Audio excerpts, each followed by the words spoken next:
hagan. Si no, tengo la lista de todos y los mails de todos. Los voy a buscar uno por uno.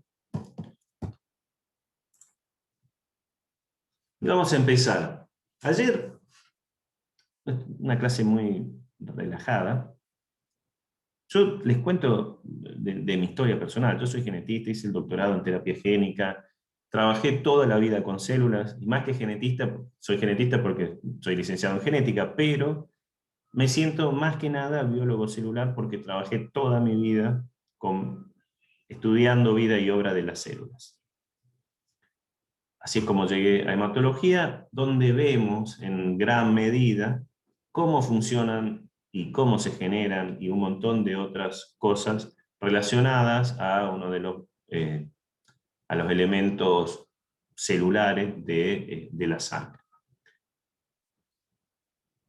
Por eso ayer les hice alguna pregunta sobre si conocían la célula, no alcancé a revisar todas las respuestas. Las preguntitas de ayer, con respecto a las células, tenían que ver un poco con esto. Primero, ir refrescando un poco la memoria y lo que sabemos sobre células, donde todos los organismos vivos estamos compuestos por una o más células. Por ejemplo, una célula sería una bacteria, que son una sola, y nosotros somos multicelulares, tenemos miles de millones de células, y más o menos 200 tipos celulares diferentes, entre glóbulos rojos, neurona, hepatocitos, lo que sea, son alrededor de 200. Estamos basados en esta, hace como 200 años, la humanidad se dio cuenta de esto, que somos como una colección de células, donde aparecen todas las reacciones químicas ocurren dentro de la célula. Una cosa importante es que todas las células se originan de otras, no hay ninguna que aparezca de la nada, o por lo menos la primera, que puede haber sido, no vamos a discutirlo, puede haber sido Diosito que generó la primera célula, o una cuestión del azar, un montón de moléculas se unieron y dio de casualidad una estructura que con el tiempo fue evolucionando una célula. Otra cosa importante es que todas las células tienen la información hereditaria del organismo que forman parte, es decir, esa oración significa que cada una de las células del cuerpo tienen toda la información para hacer todo el cuerpo completo. Y esa información está en el genoma. Así como un repaso muy general, ¿qué es una célula?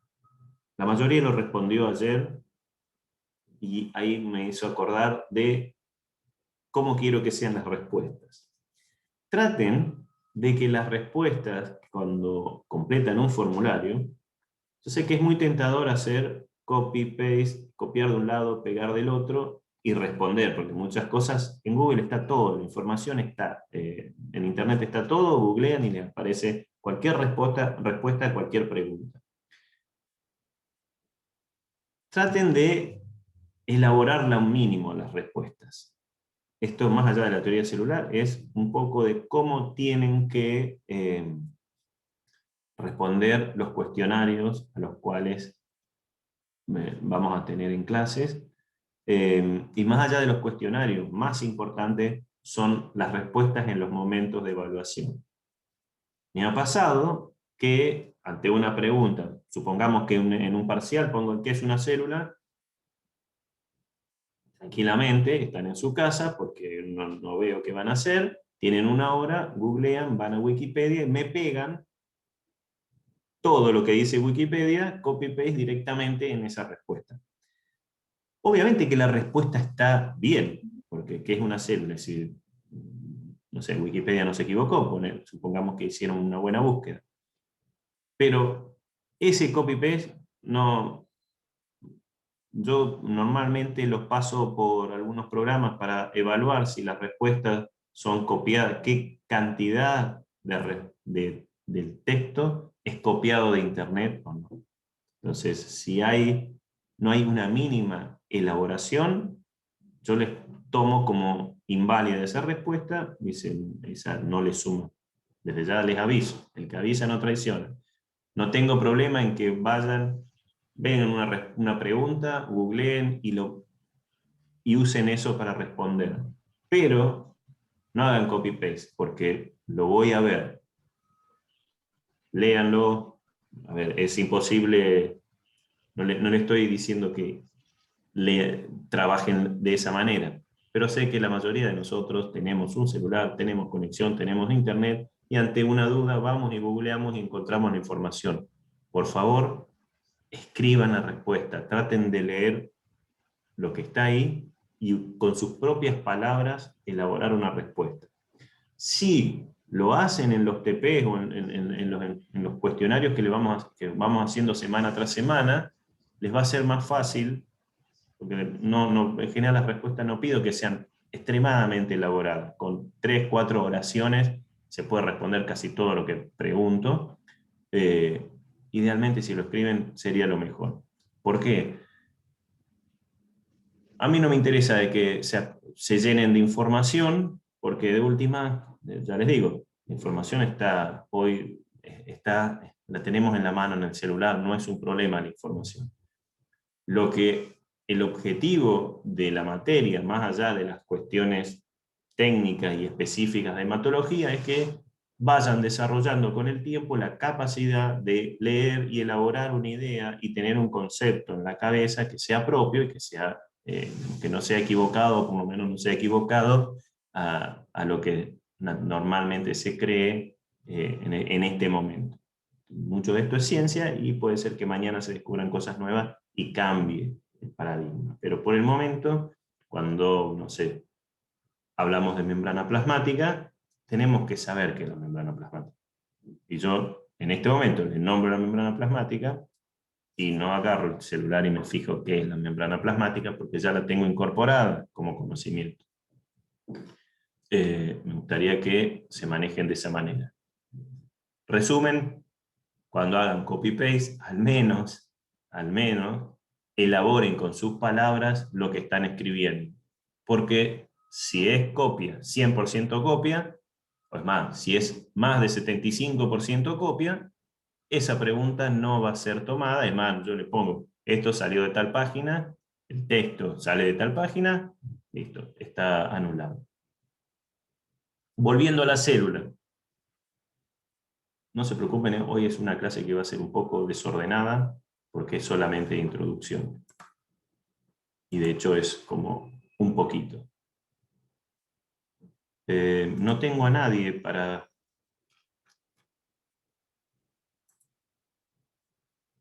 No tengo a nadie, no sé por qué no podrá ingresar, pero no tengo a nadie en espera para el ingreso.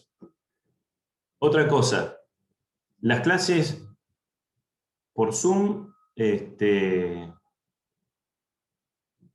duran 40 minutos. Normalmente pasa de que llegamos a los 40 minutos, se corta automáticamente, y si yo no me di cuenta que estábamos llegando, se cortará, volvemos al mismo lugar.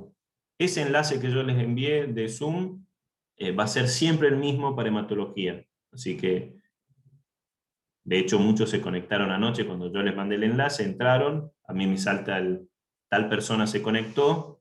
Bueno, mientras yo no esté acá, no va a haber nadie, pero en el momento que yo abro la reunión, aparece. Digo para que no estén preguntando dónde, cuál es el enlace. Ese enlace guárdenselo y va a quedar fijo en la página, en el Classroom de hematología. Es el enlace que vamos a usar para siempre en esta materia. Los miércoles a la mañana estaré yo, si no, no habrá nadie.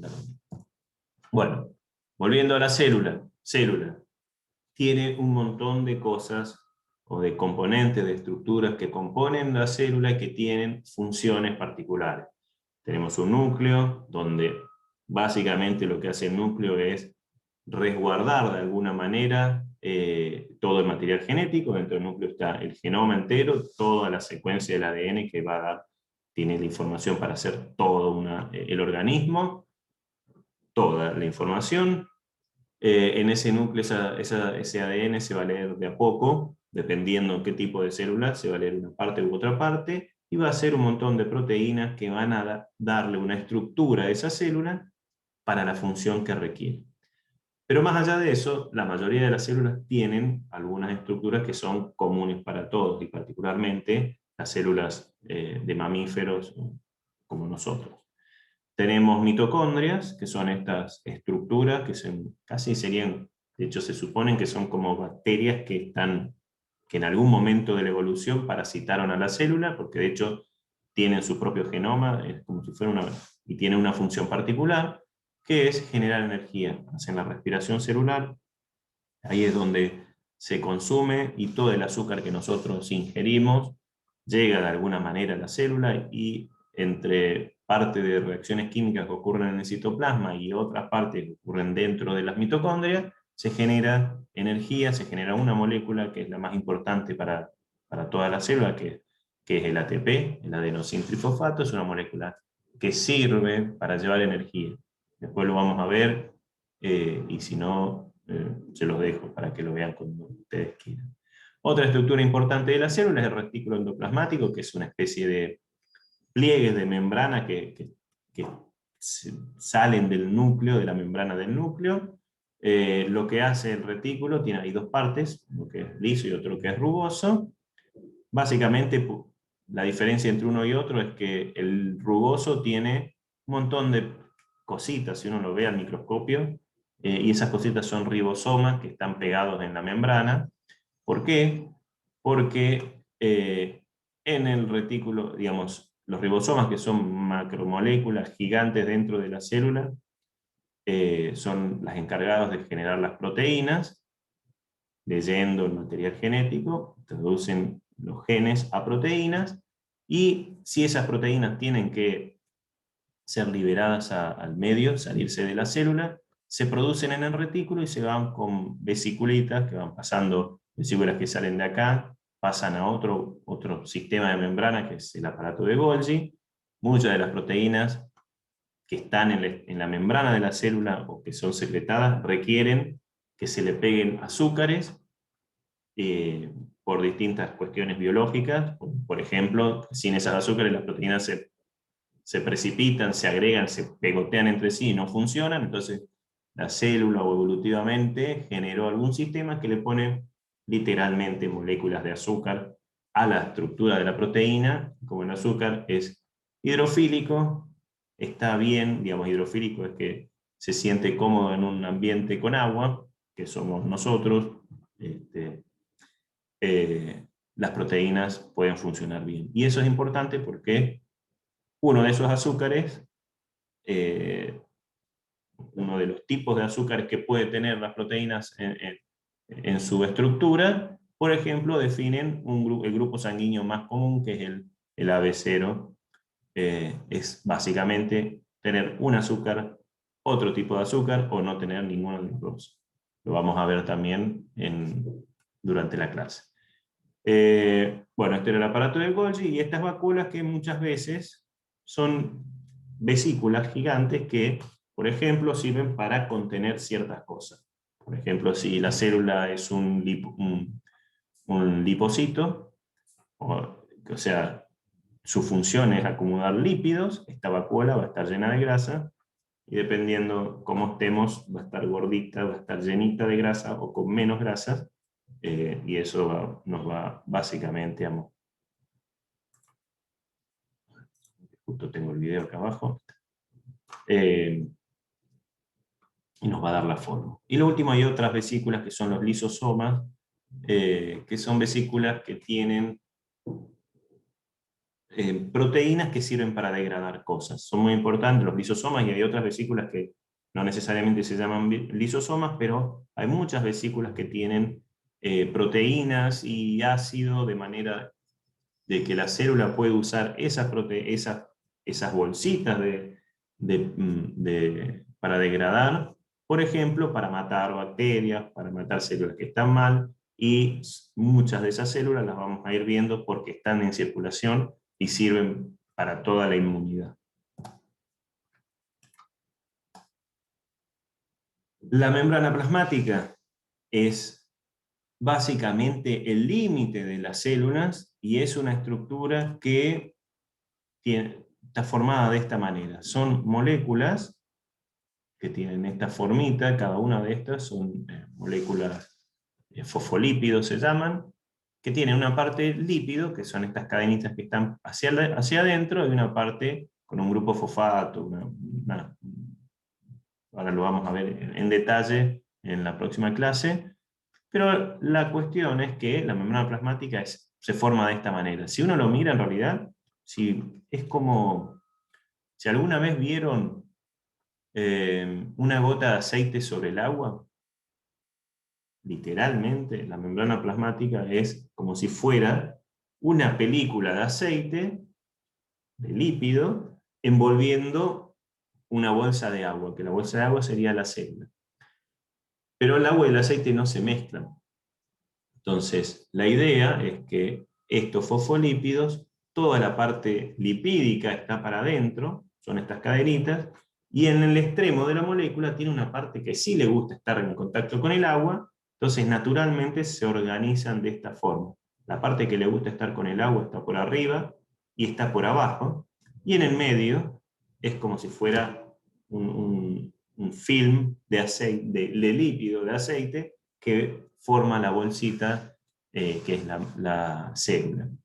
Esto está muy bueno porque es el límite de la célula, pero genera un problema. ¿Cómo hace la célula para contactarse con su medio? Si está sellada por un recubrimiento lipídico. Se contacta a través de proteínas que son capaces de estar enganchadas en la membrana o atraviesan la membrana, de manera que, por ejemplo, si esto es un receptor, tiene una parte por afuera que es capaz de sensar el ambiente y eso de alguna manera se genera algún cambio de esto en la estructura y pasa la señal para adentro de la célula. O, por ejemplo, las cosas... Escribe por acá. Por ejemplo, permeabilidad selectiva, podría ser algunas moléculas, la mayoría de las moléculas que son hidrofílicas, es decir, que son solubles en agua, no pueden pasar por acá, salvo que haya un canal, un transportador, un poro de proteínas que permiten que por el medio del poro, ya sea con gasto de energía o no, o naturalmente, o haciendo fuerza, haciendo un trabajo, pasen las cosas. Bueno, en un momento se va a cortar esta sesión, volvemos al mismo lugar sin problema. ¿De qué se trata hematología? Básicamente, ¿no? Se